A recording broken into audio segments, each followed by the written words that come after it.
سن 40 ہجری کے رمضان میں، بس 2 جملے سنو، تمہاری صدائیں بلند ہو گئی. 2 جملے. سن 40 ہجری کا رمضان آیا. یوں تو ہر رمضان میں بڑی باتیں فرمایا کرتے تھے، اور ظہر اور عصر کی نمازوں کے بعد بیٹھ کر وعظ بھی فرمایا کرتے تھے. لیکن راوی کہتا ہے کہ سن 40 ہجری، جس میں شہادت ہوئی آپ کی، سن 40 ہجری کے رمضان میں ہم نے علی میں ایک تبدیلی دیکھی. پوچھا کیا تبدیلی دیکھی؟ کہا کہ ہر رمضان میں عبادت کرتے تھے، وعظ کرتے تھے، خوف خدا دلایا کرتے تھے، لیکن اس ماہ میں انہوں نے بار بار یہ کہنا شروع کیا کہ یہی وہ مہینہ ہے جس کے بارے میں میرا بھائی رسول اللہ بتا گیا ہے کہ میں اس دنیا سے گزر جاؤں.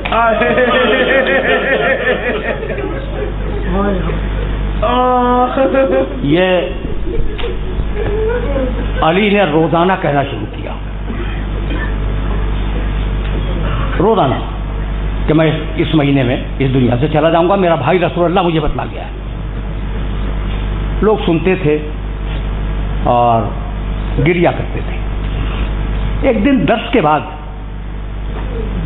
تاریخ نہیں ہے کہ کس تاریخ کو رمضان کی، جب لوگ متفرق ہونے لگے تو دور سے ایک شخص نے سلام کیا.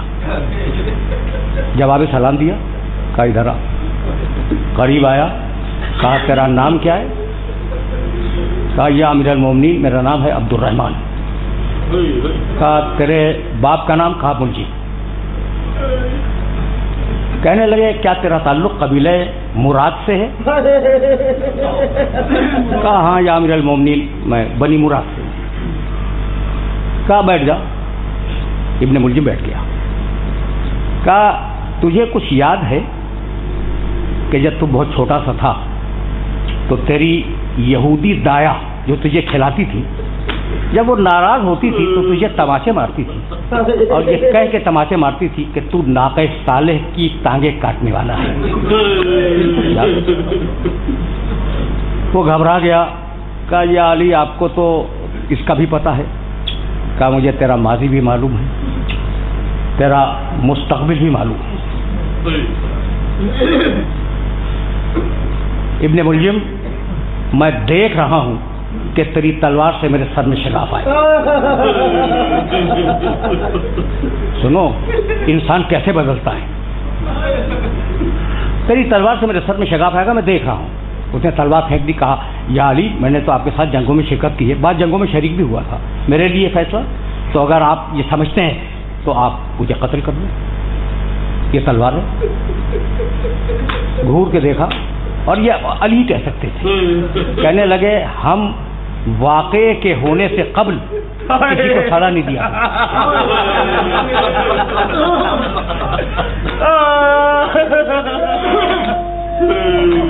دیکھو کبھی کبھی جی چاہتا ہے کہ کوئی جملہ تمہیں علی کی شان میں سناتا جاؤں. ایک جملہ ابن ملجم سے کہا اور دوسرا جملہ اپنے ایک صحابی سے کہا. سوال یہی تھا کہ یا علی، اس نے کہا تھا کہ اگر میں قاتل ہوں آپ کا مجھے قتل کر دیجیے. کہنے لگے قبل وقوع واقعہ ہم آل محمد سزا نہیں دیا کرتے. کسی صحابی نے کہا علی کے، دیکھو اسے کیا جواب دیا کہ یا علی یہ آ گیا ہے اسے مار دیجیے. آپ نے کہا کہ مجھے رسول اللہ نے بتلایا ہے اور رسول اللہ کو اللہ نے بتایا کہ یہ میرا قاتل ہے ابن ملجم. سننا بھائی سننا، علی کا جواب سنو. تو کہا یا علی اسے قتل کروا دیجیے. کہنے لگے اللہ نے مجھے یہ بتلایا ہے کہ یہ میرا قاتل ہے، مجھے یہ نہیں بتلایا کہ میں اس کا قاتل.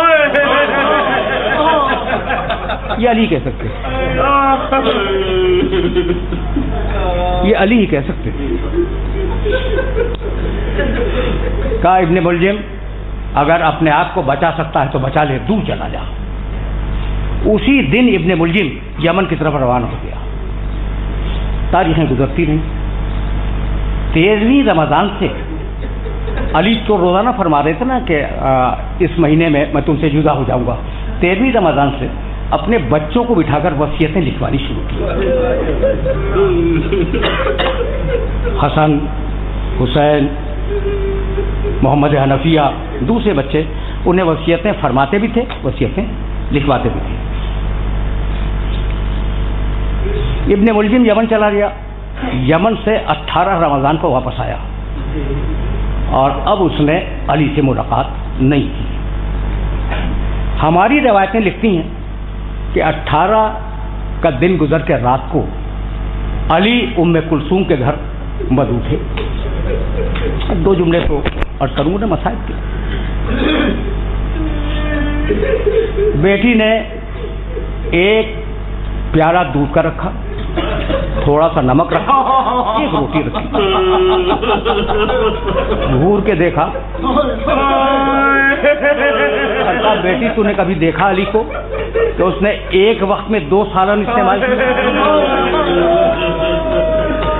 ایک اٹھا لے۔ شہزادی ام کلثوم نے نمک اٹھانا چاہا، کہا نہیں، نمک علی کو مرغوب ہے، دودھ اٹھا لیا۔ اور بیٹی کو گھور کے دیکھا اور کہا یہ جو غذا میں کھا رہا ہوں نا بیٹی، اس غذا کے لیے بھی یاد رکھ، فی حلالہا حساب و فی حرامہا عقاب۔ یہ نہ سمجھ کہ جو حلال ہے وہ کھائے چلے جاؤ، بلکہ اس کے حلال میں حساب ہوگا، اس کے حرام میں عقاب ہوگا۔ اصول دیا، کلیہ دیا علی نے۔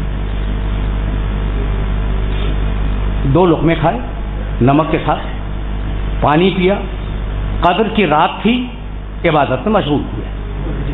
حضرت ام کلثوم بیان کرتی ہیں کہ یہ کوئی پہلا دن تو نہیں تھا کہ میرے بابا افطار کے لیے آئے تھے، کئی دن ایسا ہوا، لیکن اس دن جو میں نے اضطراب کی کیفیت دیکھی، وہ کیفیت اضطراب میں نے کبھی نہیں دیکھی تھی۔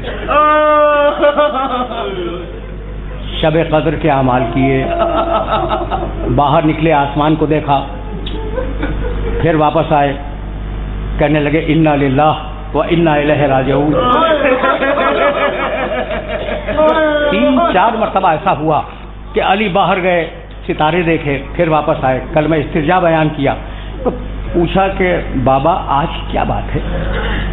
کہا بیٹی تو جانتی ہے نا کہ تیرا باپ اس دنیا کا سب سے بڑا بہادر ہے۔ کہا بابا سب کو معلوم ہے۔ کہا بیٹی تیرا باپ وہ ہے کہ اس نے پوری زندگی میں کسی سے خوف نہیں کھایا، کبھی ڈرا نہیں تیرا باپ، لیکن آج اس کی بارگاہ میں جانا ہے۔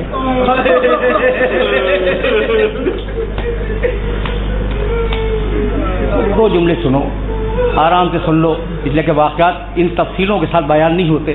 آج اس کی بارگاہ میں جانا ہے جو مالک الملک ہے، جو قادر مطلق ہے، جو خالق کل ہے۔ تو بیٹی خوف اس کا ہے۔ یہ کہہ کے علی نے کہا بیٹی یہ تلواروں کی جھنکاروں کی آواز کیسی؟ آوازیں آ رہی تھیں گھر کے باہر سے، تلواروں کی جھنکاروں کی۔ علی خود آئے، دروازہ کھولا، دیکھا کہ حذیفہ یمانی 40 جوانوں کے ساتھ ننگی تلواریں علم کیے ہوئے علی کے گھر کا پہرا دے رہے ہیں۔ کہا حذیفہ یہ آخر بات کیا ہے؟ یہ تم یہاں پر کیوں ہو؟ حذیفہ رونے لگے۔ کہا مولا رمضان کے 18 دن گزر گئے اور آپ روزانہ فرماتے ہیں کہ اس مہینے میں علی اس دنیا سے چلا جائے گا، تو یہ کیسے ممکن ہے کہ ہماری زندگی میں آپ کو کوئی نقصان ہو؟ جملے سنو اور مجھے اجازت دے دو، تمہاری سدائیں بلند ہو گئی، میں طویل پذائد نہیں پڑھا سکتا۔ مولا یہ کیسے ممکن ہے کہ ہم زندہ رہیں اور آپ کو کوئی نقصان پہنچ جائے؟ تو ہم نے یہ طے کیا ہے کہ ہم رات بھر آپ کے گھر کا پہرا دیں گے تاکہ کوئی دشمن حملہ نہ کر سکے۔ ایک مرتبہ گھور کے دیکھا حذیفہ کو اور کہا حذیفہ میں کون ہوں؟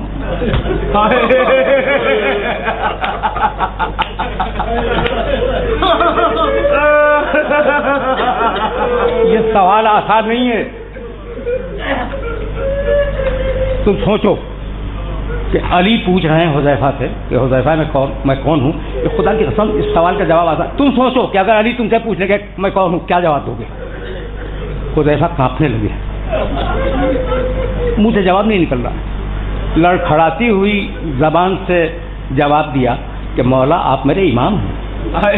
کہا حذیفہ میں تمہیں حکم دیتا ہوں کہ واپس جاؤ، میں تمہیں حکم دیتا ہوں کہ واپس جاؤ۔ حذیفہ بیان کرتے ہیں کہ حکم امام تھا، میں اپنے جوانوں کے ساتھ واپس تو ہوا لیکن مڑ مڑ کر چہرہ دیکھتا جا رہا تھا کہ کہیں یہ وہی رات نہ ہو.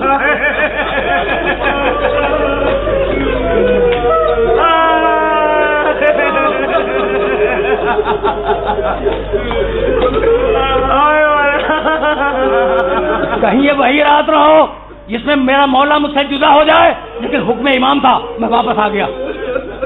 حذیفہ گھر میں داخل ہوئے, بس آخری جملہ سنو, اور تقریر اپنے آخری مرحلے میں داخل ہو گئی. حذیفہ گھر میں داخل ہوئے. حذیفہ کی زوجہ ننگے پاؤں آنگن میں ٹہل رہی تھی. کہا حذیفہ تم آ گئے؟ کہا بی بی میں آ گیا. کہا مولا کو اکیلا چھوڑے؟ حذیفہ مولا کو اکیلا چھوڑے؟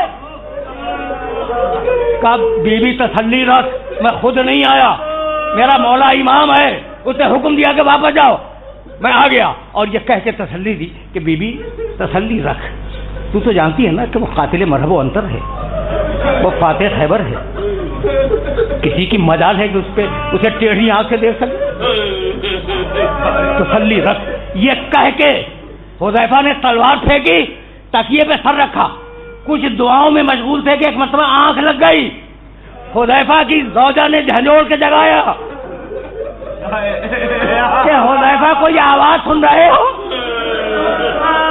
حذیفہ ننگے پاؤں گھر سے باہر نکلے تو دیکھا کہ مسجد کے ستون ٹکرا رہے ہیں, آندھی آ رہی ہے, اور کوئی آواز دے رہا الا قد قتل امیر المومنین.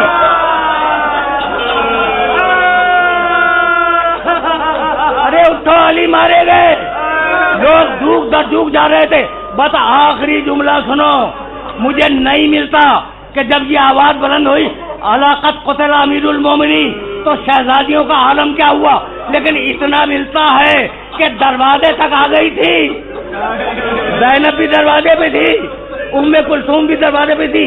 آج بابا کے انتقال کی خبر سن کر دروازے تک آئی ہے, اور کل جب منادی آواز دے گا الا قتل الحسین پہ کربلا, اللہ زبیان حسین پہ کربلا, تو یہ بیوی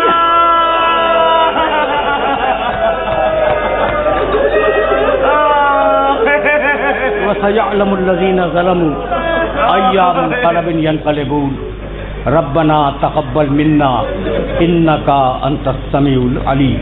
پروردگارہ اس عبادت کو قبول فرما, پروردگارہ ہمیں کامل ایمان فرما, ہمیں اسوہ محمد و آل محمد پر چلنے کی توفیق کرنا, پروردگارہ تعجیل فرما دو.